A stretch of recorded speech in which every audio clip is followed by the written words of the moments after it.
বন্ধুরা, আজ আমরা কথা বলবো 6th জেনারেশন ফাইটার জেটের প্রোগ্রামের বিষয়ে এবং আমরা জেনে নেব এই প্রোগ্রামের সাথে কোন কোন দেশ যুক্ত এবং আমাদের প্রিয় ভারতবর্ষ এই প্রোগ্রামের সঙ্গে যুক্ত কিনা। তো যে 6th জেনারেশন ফাইটার জেট প্রোগ্রামের বিষয়ে কথা বলবো সেটা হচ্ছে গ্লোবাল কমব্যাট এয়ার প্রোগ্রাম। এই প্রোগ্রামের সাথে বর্তমানে 3টি দেশ যুক্ত, ইউকে, জাপান এবং ইতালি। এবং আমাদের প্রিয় ভারতবর্ষ এই প্রোগ্রামের সঙ্গে যুক্ত হতে চাইছে, কারণ আমাদেরও 6th জেনারেশন ফাইটার জেট খুবই দরকার। Sankei.com এর রিপোর্ট অনুযায়ী ইতিমধ্যে ভারত এই দেশগুলির সাথে কথাবার্তা স্টার্ট করে দিয়েছে যাতে ভারত এই প্রোগ্রামের সাথে যুক্ত হতে পারে।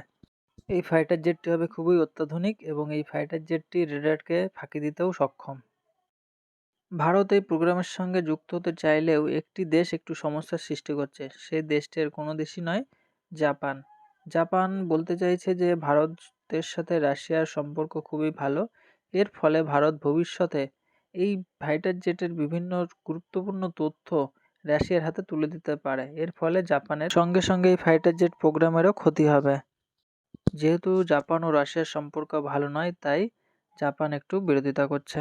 এই ফাইটার জেটের কনসেপ্ট মডিউল 2024 সালে জাপানের টোকিওতে দেখানো হয় এবং এই ফাইটার জেটটি তৈরি করতে প্রায় $10 বিলিয়ন খরচ হবে এবং আশা করা যাচ্ছে আগামী 2035 সাল নাগাদ এই ফাইটার জেটটি আকাশে উড়বে এবং তারপরে ভারত সমেত এই দেশগুলি এই ফাইটার জেটের আস্তে আস্তে ডেলিভারি পাবে। অর্থাৎ আমরা মোটামুটি ধরে নিতে পারি 2038-40 সাল নাগাদ Bharat 6th generation fighter jet উড়াবে।